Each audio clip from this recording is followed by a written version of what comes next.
हारे के सहारे की जय, खाटू नरेश की जय, श्री खाटू श्याम जी की जय। शीश के दानी, 3 बाण धारी, लखदातार की पौराणिक कथा। पूरी कथा पढ़ने वाले भक्तों पर श्याम जी कृपा झोली भर भर कर बरसेगी।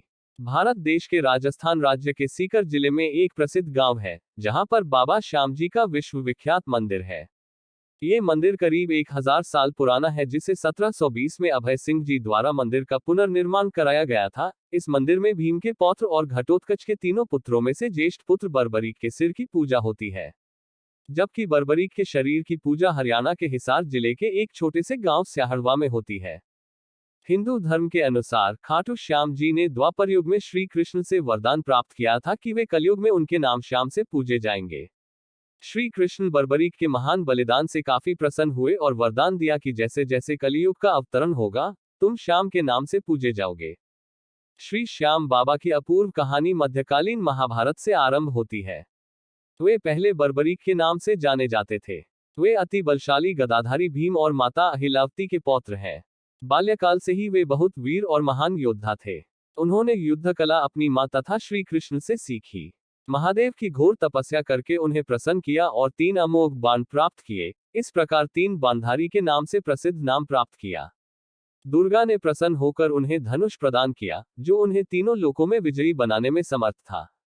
महाभारत का युद्ध कौरवों और पांडवों के मध्य अपरिहार्य हो गया था। ये समाचार बर्बरीक को प्राप्त हुए तो उनकी भी युद्ध में सम्मिलित होने की इच्छा जागृत हुई। जब वे अपनी मां से आशीर्वाद प्राप्त करने पहुंचे, तब मां को हारे हुए पक्ष का साथ देने का वचन दिया। वे अपने नीले रंग के घोड़े पर सवार होकर 3 बाण और धनुष के साथ कुरुक्षेत्र की रणभूमि की ओर चल पड़े। सर्वव्यापी श्री कृष्ण ने ब्राह्मण भेष धारण कर बर्बरीक का भेद जानने के लिए उन्हें रोका और उनकी बातों को सुनकर उनकी हंसी उड़ाई कि वह मात्र 3 बाण से युद्ध में सम्मिलित होने आए हैं।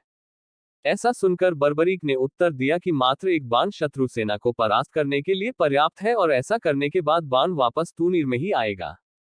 यदि तीनों बाणों को प्रयोग में लिया गया तो पूरे ब्रह्मांड का विनाश हो जाएगा।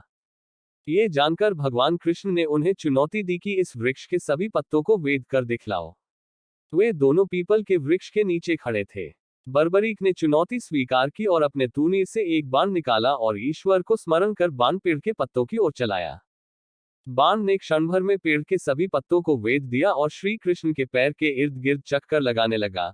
क्योंकि एक पत्ता उन्होंने अपने पैर के नीचे छुपा लिया था, बर्बरीक ने कहा कि आप अपने पैर को हटा लीजिए, अन्यथा ये बाण आपके पैर को भी वेद देगा। तत्पश्चात श्री कृष्ण ने बालक बर्बरीक से पूछा कि वह युद्ध में किस ओर से सम्मिलित होगा। बर्बरीक ने अपनी मां को दिए वचन को दोहराया और कहा, युद्ध में जो पक्ष निर्बल और हार रहा होगा उसी को अपना साथ देगा। श्री कृष्ण जानते थे कि युद्ध में हार तो कौरवों की निश्चित है और इस कारण अगर बर्बरीक ने उनका साथ दिया तो परिणाम गलत पक्ष में चला जाएगा।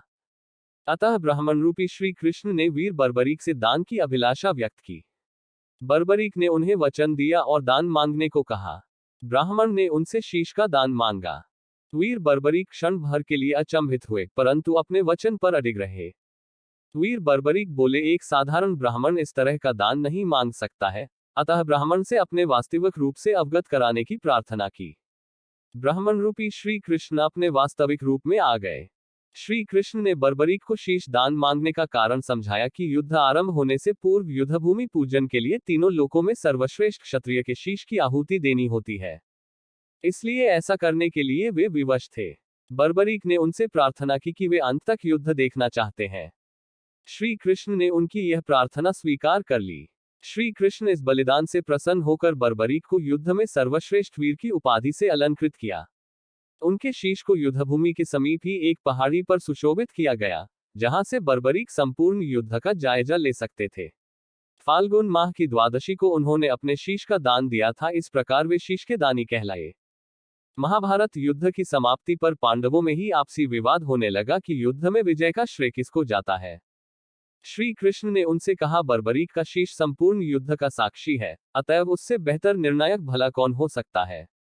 सभी इस बात से सहमत हो गए और पहाड़ी की ओर चल पड़े। वहां पहुंचकर बर्बरीक के शीश ने उत्तर दिया कि श्री कृष्ण ही युद्ध में विजय प्राप्त कराने में सबसे महान पात्र हैं। उनकी शिक्षा, उपस्थिति, युद्धनीति ही निर्णायक थी।